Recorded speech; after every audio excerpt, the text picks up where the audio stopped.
Hello and welcome to the Trail and Adventure Motorbike Podcast with me, Clive Barber, and my good mate, Noel Tom. For the days when you can't ride your bike, there's always the Trail and Adventure Motorbike Podcast.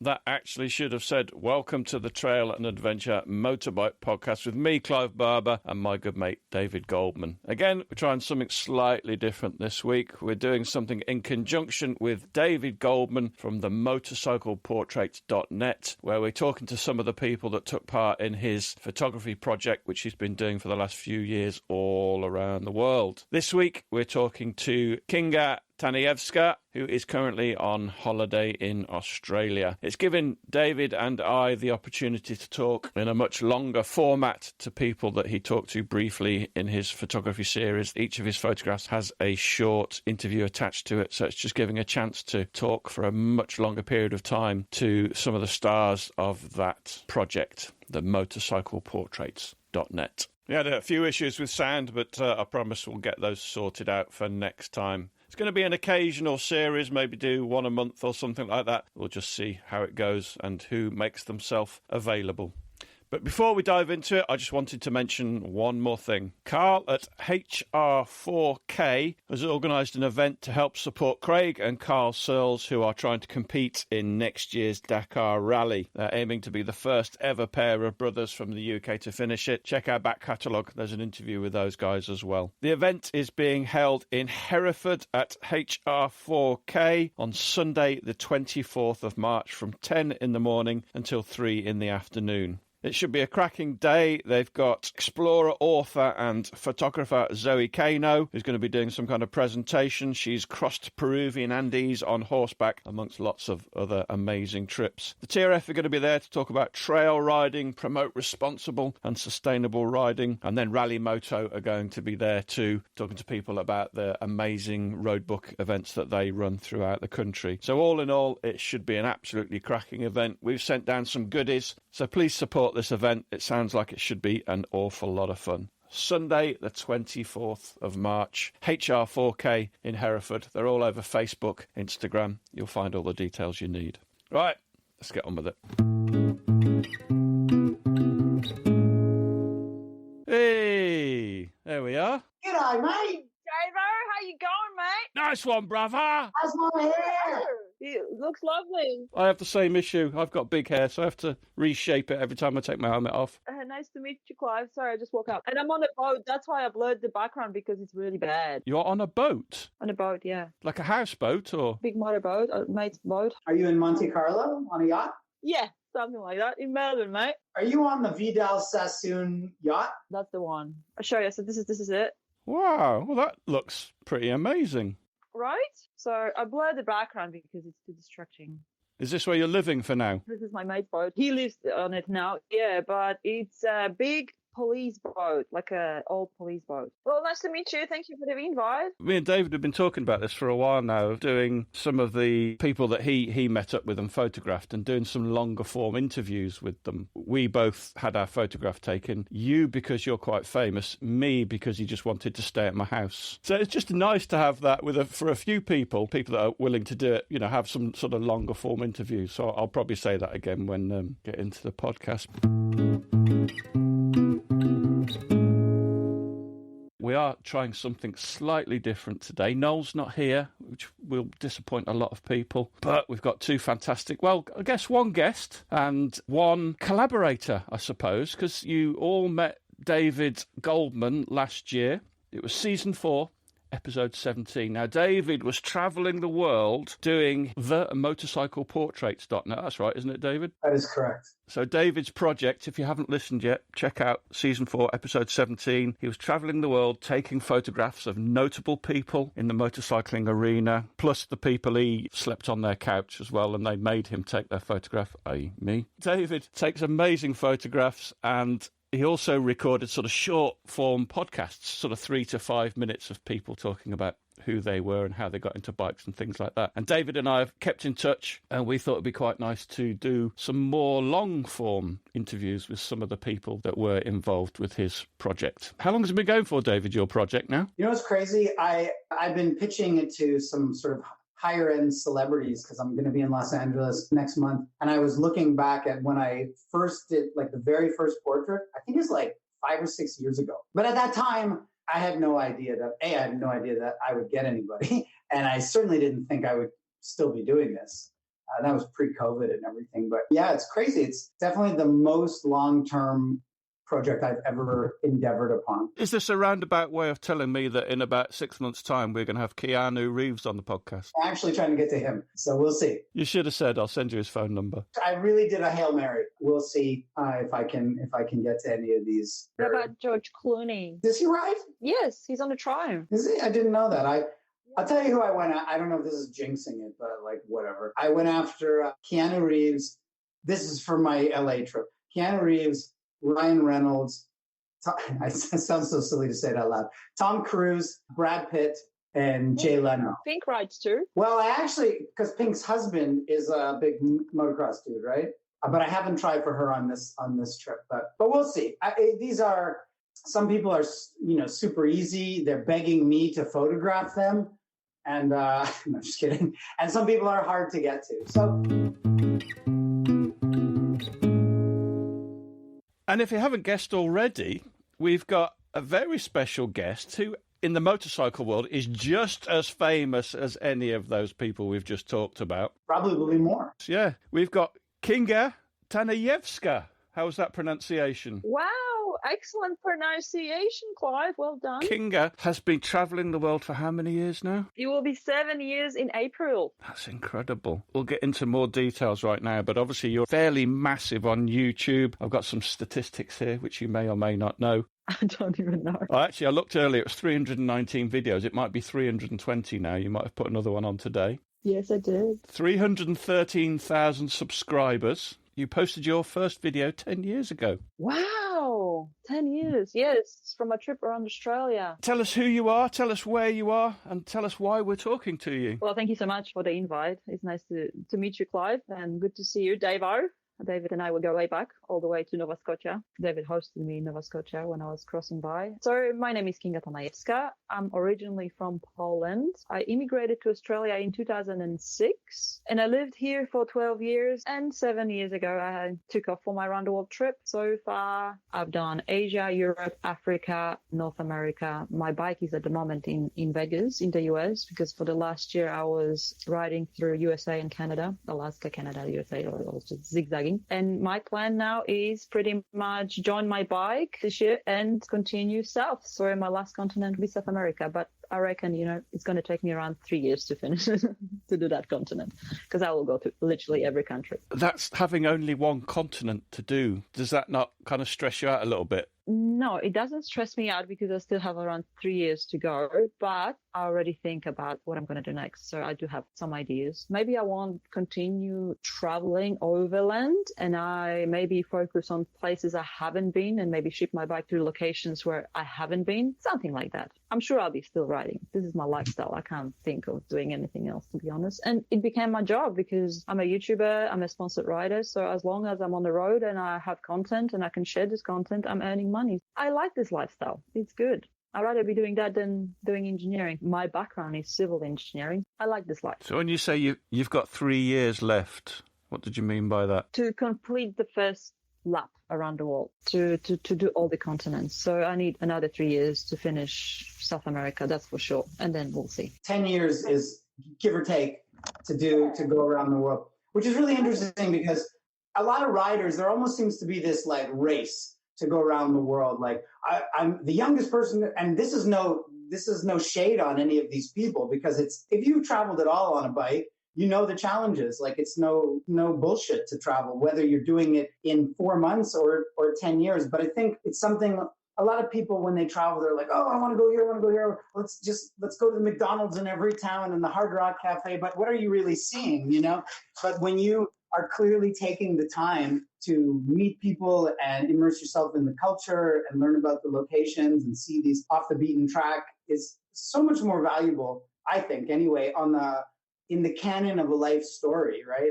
At the end of the day, tourism has become so popular. People are really going everywhere with their Instagram, trying to Instagram everywhere. it's harder and harder to go places that have never been seen, or to feel like you're not just another stupid tourist. I really commend you for digging deep and looking hard at the communities and the people. As a documentary photographer, I admire anybody that takes the time to go and immerse themselves in cultures and people and be open to that. And I think you become like a really important catalyst to humanity, to sharing these experiences with other people. Plus, it's really fucking cool, right? I think what restricts people is time and money. When I took off for my round the world trip, I knew I have money for 2 years, and that's it. That was like I was living on my savings. I never thought I can continue for longer. I thought after 2 years I'll be coming back to Australia, going back to my job, and that'll be it. It just become my work. You know, influencer. When I started in 2017, influencer was not even a word. It didn't exist. People weren't making money at the time. So I just find a way to make money on the road, and that's why I can slow down. I have no time frame, and I have money coming in every month. That's why I can slow down. My rule basically is I'm staying in the country for as long visa allows me. So if the country gives me visa for 1 month, I'm there 1 month. If it's 3 months, I'll stay there 3 months. USA give me visa for 1 year, I'll stay there 1 year. You cannot push in that period of time because you're going to burn out. I'll go here, stay 3 days. I'll go here, I'll stay 2 weeks, work on my content. And, you know, sometimes I'm only going to go 150 kilometers that day and then stay there for a week. Because, yeah, like I love living on the road. For me, it's not a ticking boxes for all the countries I've done. Honestly, I don't know how many countries I've done. I refuse to count it until I finish my trip because this is irrelevant. For me, the time on the road is the most valuable one. So this is the way I travel.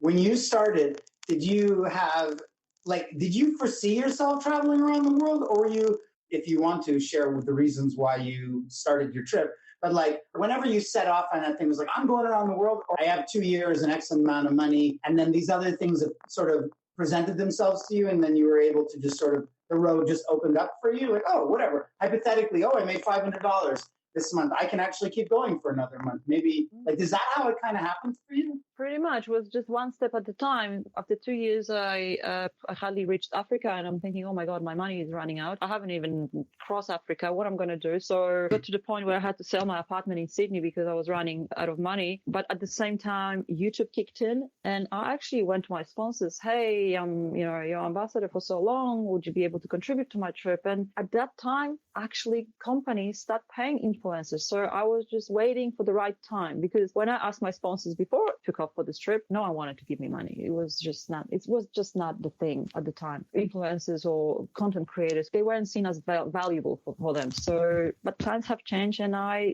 just stuck to it and just literally worked out this way.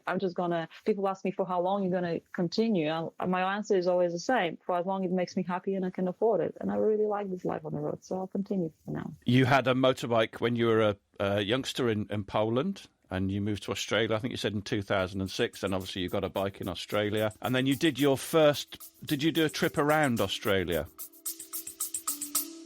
We'll be right back after this quick ad break. We've been hearing quite a lot about travelling through Central America in some recent episodes. Well, Andre from Peak Motorcycles has worked out the details to run some fly ride tours, which he mentioned in Season 5, Episode 12 last year. There are 2 tours in the first weeks of May 24, which are 8 nights in Colombia with 6 days of riding. Check out peakmotorcycles.com and click Colombia 2024 for more details. These are really well-priced tours. Colombia and Medellin sound absolutely fantastic. So if you fancy a bit of that, get in touch with Andre. Yes, so that was always my dream. I landed in Australia. It's like, I want to go out in Australia one day. But, you're a student, you have nearly no money. You have to pay for the school and all of that. For 3 years, I didn't have a motorcycle. I was so depressed. I actually hated here. I was homesick and I was frustrated, and I was working the bars. Life of an immigrant. It takes a while for you to sort of blend into the culture. And the moment I bought my first motorbike, I'm like, okay, this is a good country. I'm happy now. I can actually go for a ride. And then I got work in construction. So then I was happy that I'm finally working in my field. Why I stayed in Australia was I met my ex-husband. Well, at the time, he was my boyfriend. And that's why I stayed. I got married here, and we were together for 10 years. 2016, I had a head-on collision with a car. My marriage fell apart. I had injuries. I had post-traumatic stress. I had extremely stressful job at the time. So everything just went like I just broke. I just snapped. I suffered from depression. 10 months later, I got this payout from my injuries from that accident. And I thought, well, I have no husband to hold me down. I have the money. I'm just going to go. Work can wait. I can always come back to Australia. There's plenty of work with my experience. This is the moment now or never. So I took off and I'm still on the road. Because you were such a strange term, an immigrant, but because you were an immigrant and you maybe didn't have sort of the family and friends circle and everything in Australia, do you think that made it easier for you to just take off? I don't think it was easier because now when I'm thinking about me leaving Poland, I couldn't wait to get out of there. And probably if I would be living in Poland, I would get out of there even sooner. For this 12 years of my life in Australia, I really fell in love with this country. For me, Australia is now home and I've seen a lot in the world. It gave me opportunities, the best friendships, the best experience, the culture, the weather, everything is just crafted for me. I love this country, right? The freedom of riding, the off-road, everything. They have everything. So it was actually hard to leave because I worked my ass off to get where I was with my career. I sacrificed so much and I really done well. I worked in a corporate company and I was, climbing through the ladder of this company. So I was working management and it was hard to leave that because I worked so hard to get to that point. And I was thinking, wow, what I'm going to do now. I would get the job back, but probably not the same role, not the same level of management. Having Polish parents weren't easy because my mom would be always, do not do that. They're going to kill you. They're going to rape you. Polish parents are very difficult. So I actually have all these obstacles in front of me that I had to just, no, I will not listen to anyone. Everyone was saying, do not do that. My bosses at work, you've reached such a level, like are you going to really leave it all behind? And I said, yeah, I will. I have to, because mentally I was not right. And that would be the best therapy for me, going overland and just pose it for 2 years at least. So no, I think if I was in Poland, I would be out of there even sooner. How long did you travel around Australia for? Oh, it only took me 2 months. I did it in 2 stages. So I did it in 2 halves. North half, I did first time, and then for 1 year I worked in the mines, and then came down through the southern part. But only in total, it was 2 months. And I was literally riding every day, twice stop for 2 nights. Otherwise, I would just keep going, because I had limited time. I had only 1 month each time of work. So I had to do it. And that's why when stress comes in, that's why when you're rushing, because you have the time frame. Presumably, end of each month's trip, you could have thought one of two things. First of all, you could have thought, right, I've done that now. That's out of my system. Get back to work, earn a bit more money. Maybe I'll go off somewhere else for a month, 6 months' time. But obviously, your thought process was completely different. You obviously just loved what you were doing and thought, I need to do this for longer. I completed this trip around Australia, but I was married at the time, so it's not like I could just take off. But it was the seeded in my mind. Next trip will be from Australia to Poland. I never thought it's going to be around the world. At the start, I thought I need 4 months to get from Australia to Poland. And I'm thinking, oh my God, it would be like, when I'm thinking about it, if I had to do it in 4 months, that would be rushing and I would not enjoy it. But I went to my boss and I said, can I have 4 months off so I can go overland to Europe? And he goes, well, no, because we can't give you such an unpaid, long leave unpaid. You would have to resign and it will take you back. They would even keep my role for me for that 4 months. And I said, well, if I have to resign, I don't know when I'm going to be back. So I took off, and honestly, I got to Europe like, well, I'll keep going. I still have the money. So what was your route from Australia through to Europe then? Where did you go? I shipped my bike on a plane to Korea. From Korea, I caught a ferry to Vladivostok. So I rode through Siberia, Mongolia, Kyrgyzstan, Tajikistan. All the stands, all post-Soviet countries. I've done all post-Soviet countries. Iran, then I reached Europe. From Europe, I caught a cargo ship to Israel, 7 days on the sea. And then from Israel, I came to Africa. I spent 3 years in Africa because I got stuck in COVID. Last year and a half, I was in Canada and USA. It's so strange. I know you've traveled so many places, but in the way you just sort of described it very quickly, I'm like, oh, that's not really that far at all. So many continents. I feel world is so small when you think about it. It's so small. Honestly, you can ride through it. I haven't traveled on a bike nearly anywhere near the distances you have. But after this trip this summer, having gone around the UK and much of Europe, sort of Western Europe and a little bit Eastern Europe, when I hear myself talking, if someone asks me to tell them a little bit about the story, and I tell them, especially if I'm in some really notable I rode through Monte Carlo, or you know what I mean, or I was in Nice. When I hear myself talking, it sounds so obnoxious. It just sounds like, oh, I'm country dropping, or I'm like, oh yeah, I was in the Alps and I did. You're like, shut up, asshole. Do you ever feel like I can't believe I just said I was like in this place and that place. And knowing that so many people live vicariously. You know what? I hardly ever actually talk about my travels. I only talk about my travels if people ask me the question. I actually don't talk about it. I've been on the road for so long. I mean, I've experienced so much, and people ask me, what was the best place? Well, I don't even know where to start. I actually enjoy conversation when I don't have to talk about it because it's always the same questions. I just hardly talk about my travels. When you think about something, you think more about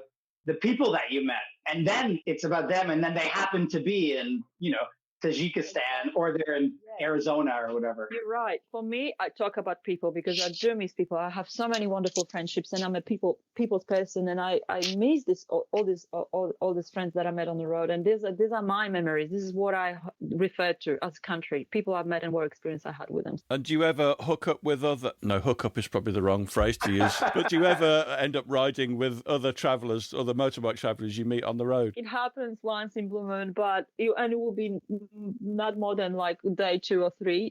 Recently in Natalia, I think we rode for 4 days, and that was wonderful. Once in Blue Moon, I will. But I love actually catching up with people and not ride with them. Yeah, let's catch up here at the hostel or campground, whatever, and let's have beers for like 3 days. All right, see you later. It was nice to meet you. And this is the way I roll. I love meeting people, but because I record so much, and I feel like when I'm traveling with someone, I do not stop where I want to. I do not create content that I want to because I'm feeling I don't want to hold anyone back. I don't want to be a nuisance that I'm this annoying influencer who just needs to go with the camera here and there and everywhere. So I feel like I'm missing out on filming. So then I make about people. But if it's from the most beautiful sceneries, I rather go by myself. I want to have time to film and record it and just stop whatever I want. And I do meet a lot of people, but normally I don't ride with them.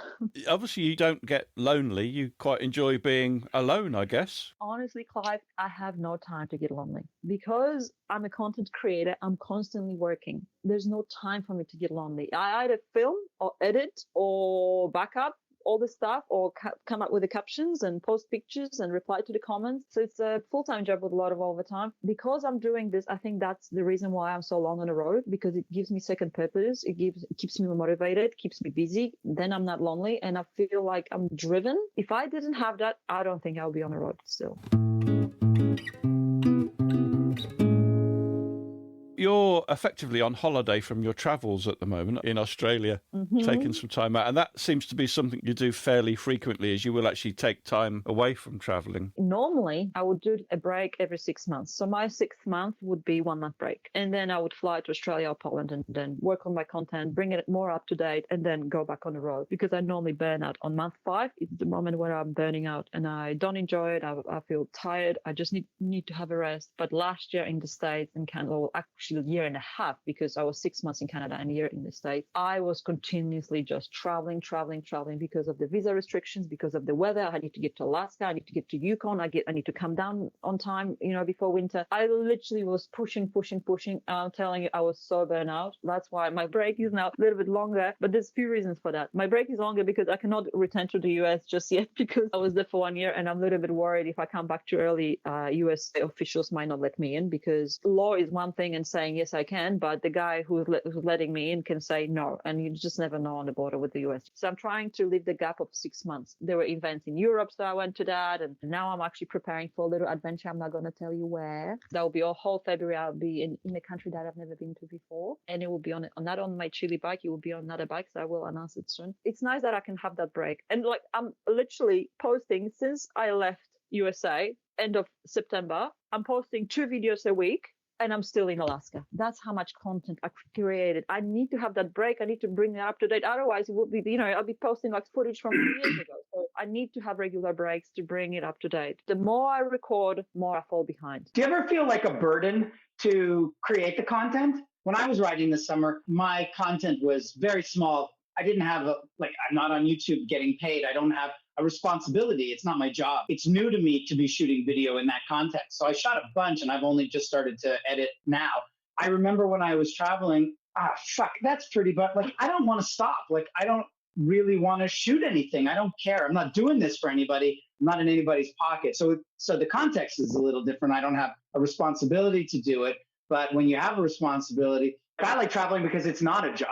I like the freedom of that kind of thing. But it is your job. So does that take away a little bit of the joy of the traveling, or do you really love creating the content anyway? So it's just fun as well. I felt this, what you're describing at the start, because it was hard. It was hard because nothing was flowy. Everything, I had to learn the camera, I had to learn the editing, everything was just taking so much time and it was killing me. But with experience, I got really quick at it.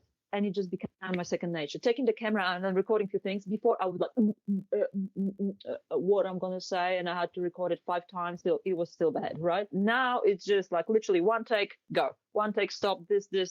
I got so much faster that it's just not a trouble. I mentioned to you every 5th month I'm burnout, and on that 5th month, I hate it. I need to stop. I'm not motivated. I'm just tired. I just need to stop riding motorcycle and just can't even look at myself on my camera in the selfie mode. But when I have that break, I clear my mind and I do not ride then I'm coming back to my bike like, yes, I'm back on the road. I'm motivated. And I found my pattern. I found my way of doing that. And if I stick to this, I know everything is flowing and it's good for my mental health. I mentioned that to you before. When I have fresh mind, I enjoy it so much. I enjoy it when I'm in epic place and I am able to film it and describe it and take some pictures and videos. I'm like, wow, this is amazing. I'm so glad I'm documenting it because I have really bad memory. So I would, forget half of the stuff if I didn't film it. David, how long were you travelling through Europe for? I was on the road for 3 months this summer. Did you get to the stage where you just think, I just want to go home now and sleep in my own bed? I think it's a muscle that you build up. When I traveled around the US and Canada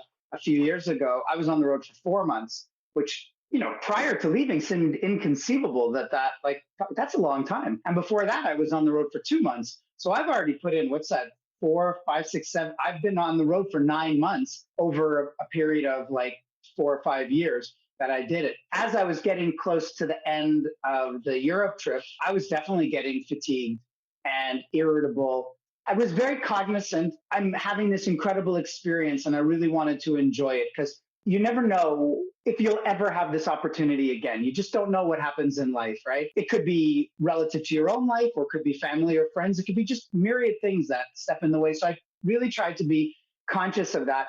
In fact, when I was in the UK, because my goal is to photograph all of these people. So I was kind of like, bam, bam, bam, bam, bam. And there are a lot of really important motorcycle people in the UK, whether they're builders or podcast people. It's not, what's your shirt say? I can't remember your company name. Oh yeah, like the Trail and Adventure Motorbike podcast.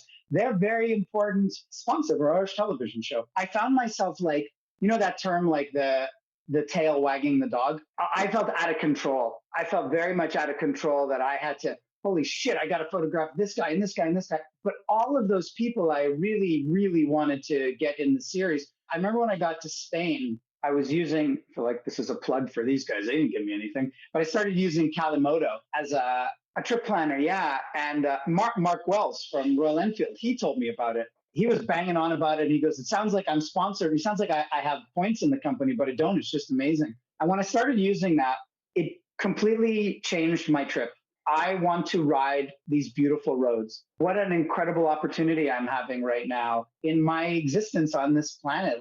What a privilege. I just slowed it down and I took these crazy roads that were, if on the highway, it would take you an hour to get there. On Kalimoto, it took you 3 days. I had to make a real conscious effort to do that. But regardless, when I was getting to the end, like in Germany and Switzerland on the way to France, and the weather started to turn, it was raining. I was very lucky. I had incredible weather for the whole trip. But when I got to Germany, it kind of changed. And when it was cold and wet, and I'd been on the road for almost 3 months, that started to add to my fatigue and I'm sure Kinga knows, when you're dealing with the bureaucracies of other countries or the economics of other countries, Canadian dollar is very shitty compared to the euro or the pound. And when I started to kind of do the math on what it was costing me to fill up, I was like, oh my God, it's just this is fucking expensive. This is I think I bought a pin-locked visor for my Arai helmet in Switzerland because I was fogging up. I couldn't see anything. And I went into some motorcycle shop, and I think I ended up paying $300, which I'm sure would have been $120 or something in Canada. I was just getting pissed off at the cost of things. And those things were starting to irritate me and make the travel a little bit more difficult. As a photographer, when I'm in India for a month, the noise and the money and the people in my face. And it's not the riding, it's these extraneous things that they start to wear you down. But it sounds, Kinga, as if you're doing absolutely the right thing by taking a break from it, and you come back to it excited and refreshed and glad to be back there again, right? No matter what job you have or whatever you do in your life, you need to have holidays. For me, holidays is actually when I'm not riding my motorcycle. Everyone needs a break from day-to-day life. I know my capabilities, I keep going for until I burn out. Regular breaks are very, very important. Do you plan your break? Let's say you're heading to Canada tomorrow. Do you know in 4 months I'm heading back to Australia? Is that already part of your schedule? Or do you sort of travel a little bit and somewhere along the line, you're seeing that come up at you and you're like, okay, April, or let's just hypothetically say you left in January and you're like, okay, yeah, April's the month I'm heading back to Australia. It really depends on the year. Sometimes it was very unpredictable. This year I have planned, I know exactly what I'm doing pretty much until September, probably until the end of the year, because I know I have to be in the UK for the ABR festival. So I know that's going to be my break. And I know that I cannot enter USA until April. So I know what I'm doing in February, I know what I'm doing in March, and I know what I'm doing in April. I know what I'm doing summertime, and I know when I'm going to return to Mexico to continue traveling through Mexico. So yeah, pretty much this year I have planned. Normally, like last year and a half, it was just visa restriction and season that was chasing me, and I knew I'm not going to have a break. I just need to continue to ride for as long and as long as possible to get all the content and to see as much as possible in that year.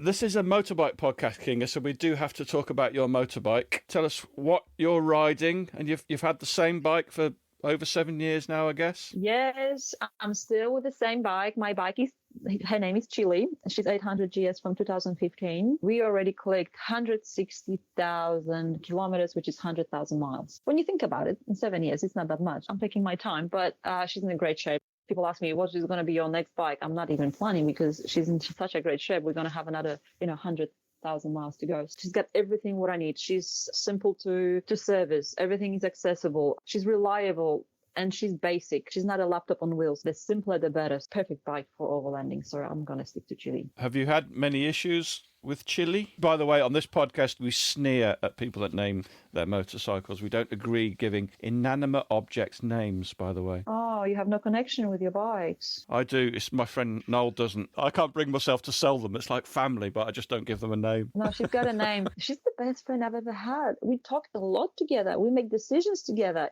It makes you bond with your bike in a way that literally like, oh, Chile, you want to stop here? Yeah, okay. Right. What are we going to have for lunch? It's like, should we camp here? Like, it's literally, I talk to her all the time. Well, I blew my shock first month into a trip when I was in Kyrgyzstan. So I did all Pamir Highway on a blown shock, I was jumping like a yo-yo. Well, that wasn't fun. I did that for 2,000 kilometers because I couldn't change it anywhere there. A couple of fuel pumps, but it's so easy to fix. I just like lift the seat and change the fuel pump or fuel filter, depending. All my wheels were made out of paper, so I had to change my wheels, heavy-duty ones. One wheel bearing on the starter, wear and tear, nothing major. She's been really good. She's continuously used on long-distance travel, and I'm really proactive with my servicing, changing things before they wear out. Like I changed my clutch plates before. I'm thinking I'm going to Africa.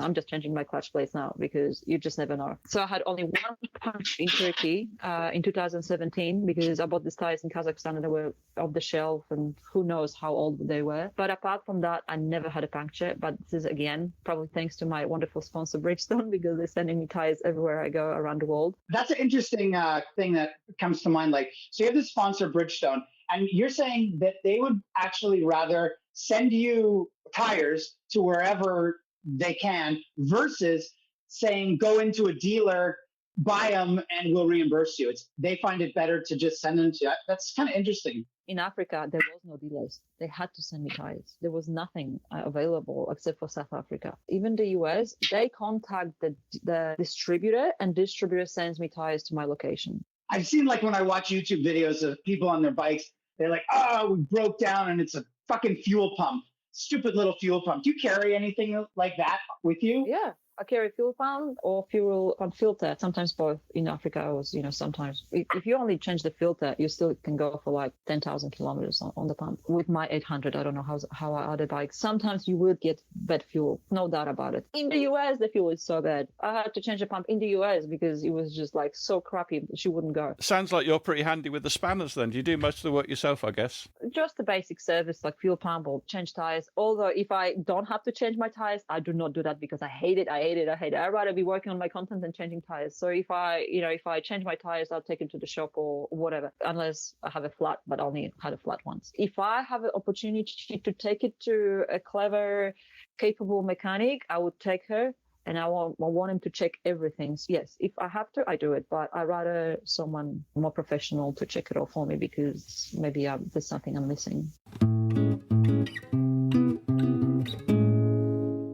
You mentioned you spent 3 years in Africa. From some of the videos I've seen, you loved Africa. So I was talking to my friend the other day, and he's just in the process of gathering some money so he can go and do a big trip. And he was thinking about Africa, watch some of the Itchy Boot stuff. And Africa looks amazing, but it also looks to be a real pain in the neck as well, from border crossings and all the roadblocks that you have to go through. And I was saying to him, man, it looks a bit of a nightmare. Why don't you go to South America instead? That looks much easier, but just as entertaining. But your experience versus my lack of experience is you've got a very different story to tell about Africa. Yeah, right? but I think I don't know, maybe I have a different attitude. Yes, of course there's obstacles, there's corruption, there's I was 10 hours at the border crossing with Egypt. Once you cross Egypt, everything becomes so easy. Yes, there's a lot of that. The way I travel, I don't see it as a problem, and I never maybe that's why my views are down, because I don't cause drama. There's a lot of drama on the road, but I never,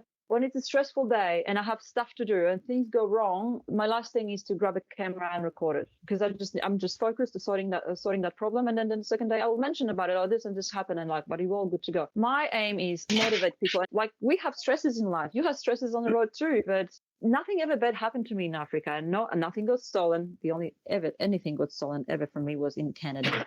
Just saying. I got some stuff for sale. I have a Lone Rider tent if you want to buy.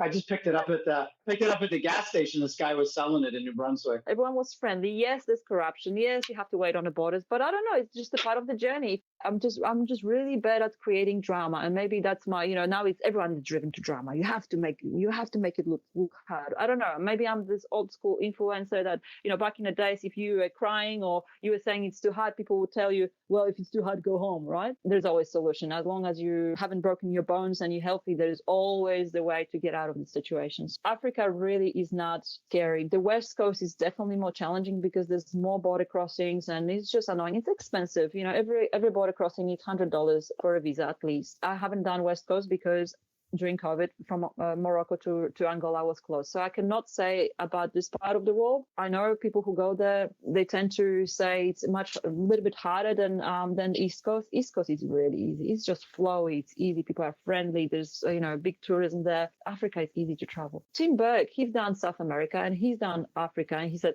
Africa is so much safer. The only thing is more expensive because you have to pay for the visa. What are we saying to do Africa? Yes, do Africa. You won't regret. One of the kind. I was so scared to go to Africa. Africa was the only continent that I'm like, oh, should I go? Maybe I shouldn't. I know that feeling because I had that at the start. Like, oh, maybe I should go with someone. Maybe can I do it by myself? I'm like, oh, what the hell? Like, I'm not the first one. This is what I'm thinking. Like, I'm not the first one who's going to Africa. People have done it, and people will do after I'll do it. And I just went with that fear, and I think it's a good thing. When you expect the worst, everything it's a surprise for you because it's nice and flowy. And even if there's a trouble, TIA, they say, this is Africa. TIA, everything can be sorted. Sometimes maybe you have to bribe. Sometimes you have to do this. But like, if you just flow with how it is, I was stopped for speeding in every single country in Africa, every single one of them. Were you actually speeding? Yes. Okay. But it's not like you're going fast. It's like the 60 zone, you don't pay attention and you're going 70. You know what I mean? That sort of speeding, right? You're just not paying attention to the sign. I think I only paid $2 in Mozambique because for the third time when they caught me finally in Mozambique, and that's really corrupt. Be polite, be nice, give them a candy, or stickers. I have always, a package for anyone really where I go. Like I have little kangaroos, I have pencils, I have stickers, I have sweets. So whoever stops me, I'm like, do you have kids? Well, there you go. That's how I bribe, with sweets. I imagine from the experience you've gained, you're not like going in blind, right? Like you kind of have an idea of what to expect. You've crossed so many borders, right? Like there's a great chance I'm going to have a challenge. So I know that as I'm rolling up to this border, so I can either be already like totally nutted up about it, I can exhale and have to flow. Like I know the traffic in India, man, you just got to flow. You can't take your Western mentality and try to put it on the logic. It just doesn't work like that. You have to absorb their energy and you have to just sort of make it cool. But if you have lived your whole life in the US or Canada or the UK, and suddenly like, I'm going to go to Africa, I'm going to ride my bike, and you think that you can kind of overpower the situation, then you're going to run into problems, right? So that amount of experience, maybe someone going on a round the world trip starting in Africa is asking for a little bit more challenges than someone who's traveled a little bit more and had a little bit experience. Like don't go out and buy a 1000cc bike for your first bike, like kind of build up a little bit.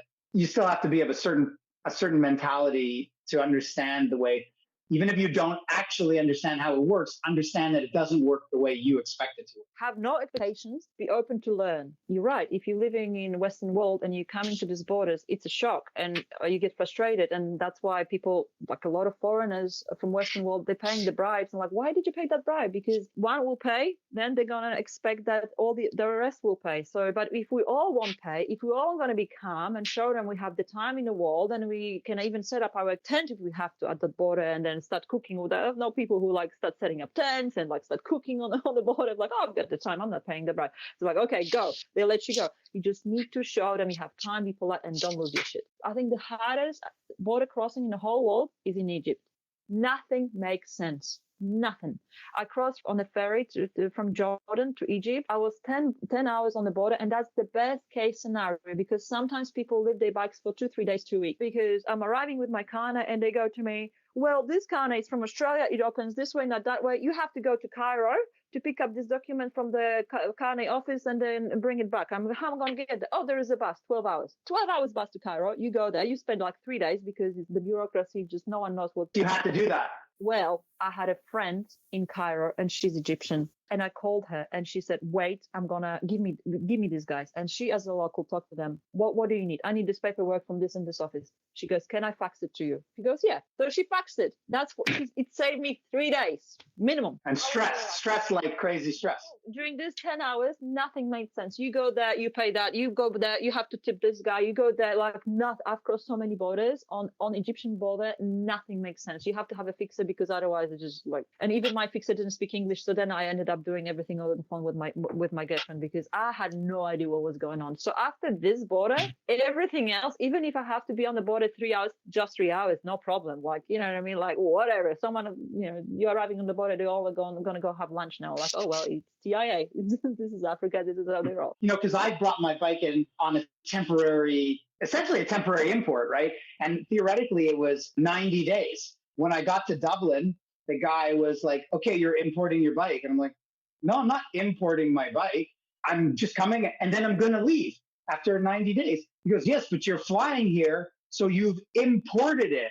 And I was just like, this guy's like gaslighting me to my face. I don't even know what to say. I ended up getting through it all and getting the bike. And I was like, fuck, that was just a horror show.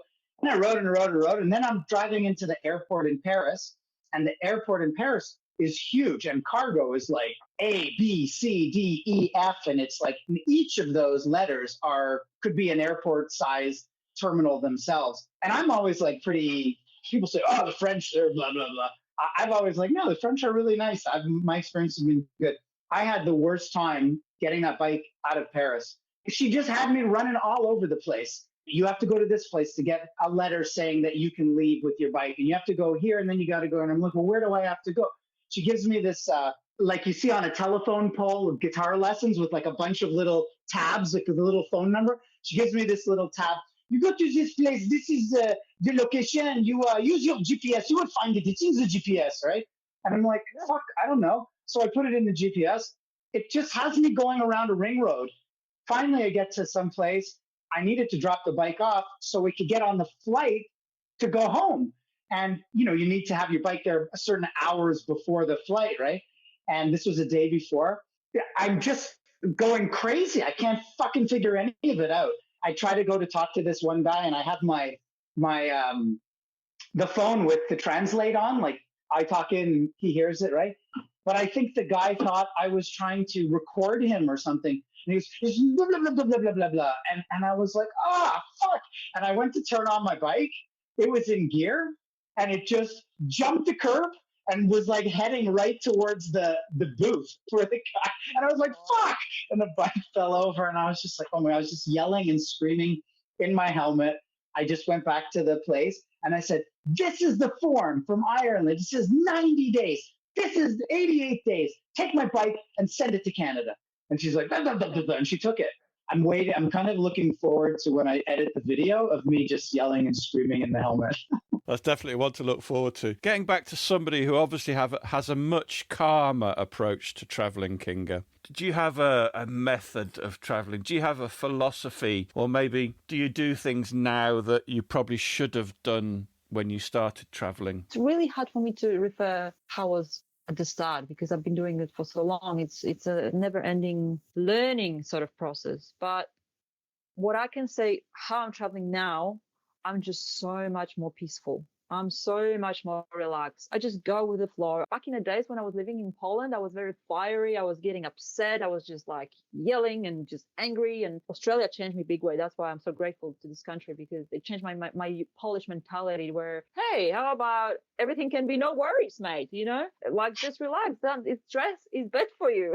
So I've came a long way during my time in Australia, but also on the road, I've just become this, like, it's really hard for me to get upset. Like, really, someone needs to be like, I don't know, maybe on the 5th month when I'm burnt out, then I'm getting like a bit snappy within my own thoughts. I was like, oh, I'm burning out. Normally when I see kids, oh, children, hi, how you going? Where's your mom? Where's your dad? Where's your school? And then all of that. And I engage and I give them stickers and I give them pencils and I just like love kids. And then like 5th month when I'm about to burn out, like, children. So living on the road taught me this patience, this just be relaxed. You have one life. So it's just a bad day. Tomorrow I have a good sleep. I get up tomorrow with a fresh mind. I'll feel better. I won't have the anxiety and all of that. So I guess at the start of my trip, my biggest challenge was Mongolia because it tests me on so many levels. So many bad things happened to me. I was really unlucky with people. I was naive. I took a route that I didn't plan for. I didn't cross rivers. I had to turn around. I was picking my bike twice a day. Mongolia cracked me, cracked my personality, cracked my mental health, everything. I was like, literally be open, but scan the situation, listen to your guts, listen to what your sort of intuition tells you. Don't ignore this, red signs sometimes. And that taught me to do that. I don't know, I'm scanning through the environment, I'm scanning through people, and I know straight away, okay, this is the crowd I can hang out with, and these are the people I really need to avoid. So I pack up and go. So maybe that's why my traveling is stressless, and I do not take the risk. I only injure myself when I'm riding with people. When I'm by myself, I'm very conservative. If I'm thinking, I've got a bad feeling about this road, and I'm like, should I go there? And I'll be probably maybe halfway through that track. I'm like, I just have the feeling it's not going to end up good for me. I turn around. So I listen to my guts. I listen to my intuition, and it really works. It keeps me safe. Where would be the place or the country that you would love to go back to and spend some more time? So many, but the places that are really close to my heart would be Siberia. I would love to go back to Siberia and my Siberian friends. It was the start of my trip, and I'm still in touch with these people. They live in extreme poverty. They have nothing, but they give me so much. They were so hospitable, and they're still in my heart. But because of the situation with the war and all, I don't think I'll be able to go back there anytime soon. Kyrgyzstan, Tajikistan. Insane scenery. I would love to do it again. Iran, one of the best countries. In terms of Africa, Sudan, I love Sudan, but again, you can't go there anymore. Ethiopia was just one of the kind. Namibia, I love it so much. And in Europe, well, I still need to do Europe. I haven't done half of Europe. I still need to do the Western Europe, the UK, and Scandinavia. So maybe after this 3 months, 3 years in South America, I'll ship Chile to finish the Europe. I love Canada. Canada is one of my favorite countries in the whole world. Stop. just like mentally, I feel so connected with Canadians. It's like we just on the same Wi-Fi. You know what I mean? I love That's it. nice to hear. Even this one here. Yeah, even that one. Good people. But I tell you, you see when I'm mentioning all these countries, you know what's in common in all of them? The remoteness. People that I really get along in countries that I miss the most is the remote countries. They are the desert countries or really super remote, like Canada, Siberia, right? That region. I love being able to be by myself for days and days on the bike and camp in the wild, and just this is where I feel free. This is where I feel alive. This is where I'm like, oh my God, this is why I'm doing this trip. USA was excellent. I had the time of my life there. There's a lot of great music scene, you know, from grunge to blues to rock, everything. And all of that was exceptional experience. But USA is very, very populated country. Sometimes every now and then in California, I could zigzag and be on my own for a day or two, but it was a quite intense experience. It was like very intense, maybe because I didn't have a breakthrough. Everything was like, oh my God, I have to rush. I have to see this and this and this, because there's so much to see. It's a beautiful country. But the countries that I always want to go back to are the ones that are remote, and people from remote countries, same Aussies. Why I love Aussies so much? It's the same thing. All these Kiwis, Canadians,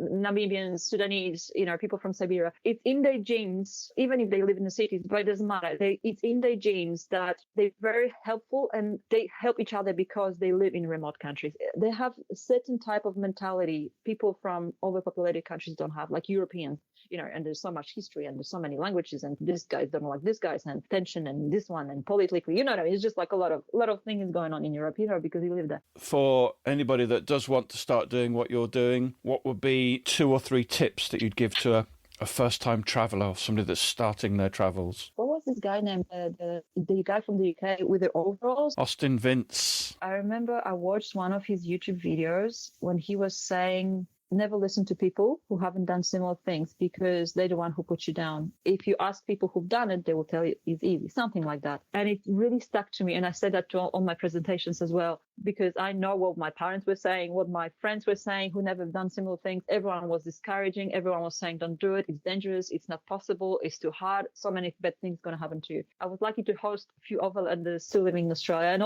most of the guys were from the UK. They were coming to Australia. So I asked them, how is it? Like, it's fine. You'll be fine. I've done it. You'll be all right. Just go. Don't think about it. The worst is to start. And it's really, the worst is to start, to leave everything behind, to make that call to start. And you're anxious, you're very scared. But once you're on the road, you realize traveling is easy. What I have to say to all the people who think about it, every time you get caught in that preparation where like you think you're not good enough, you think you're not capable, what you're going to do when your bike breaks down, what you're going to when you break your leg or hand or whatever, don't think about it, because all of that can happen to you when you're living, normal life, stationary life anyway. Go. I know people who regret not doing it, but I don't know anyone who's done it and regretted it. It must be something in it. So just do it. I think that's so good advice. Don't ask people who've never done it. Those are always the ones who are going to show you that they're going to talk about the fear. They might not dissuade you totally, but their things are going to be all about red flags. You're alone. You're a woman. You're traveling by yourself. What if this happens? What if that? What if that? What if what? It's such good advice. It's very simple. It goes for life too, like really for anything. Yeah, so that's great advice from my friend. And I'm saying don't go to Africa. I've never done Africa, so don't listen to me. Sometimes I have comments on YouTube. Someone said to me from Alaska, like, as a motor vlogger, why would you go to Alaska? And I just replied, why not? Have you been there? Well, like people, every time someone's saying bad things about, oh, why are you going to Africa? This is such a dangerous continent. How do you know? Have you been there? That's it. That's how I finish the conversation. Have you been there? Same thing when people don't like food. They hate it. Have you tried it? No. So how you know? So an absolutely massive thank you to both David from the motorcycleportraits.net and Kinga on her bike. Make sure you check them both out on YouTube and Instagram. All right, that's it. See you next time. Normal service will be resumed with my good mate, Noel Tom. Thanks for listening. We really appreciate your support. Don't forget you can follow us on Facebook and Instagram. And if you really appreciate what we do, you could consider supporting us on Patreon or buy us a coffee. Links are available on our website, which is tampodcast.com, tampodcast.com. where we also have a limited selection of branded stuff. But either way, please keep listening and spreading the word. See you next time.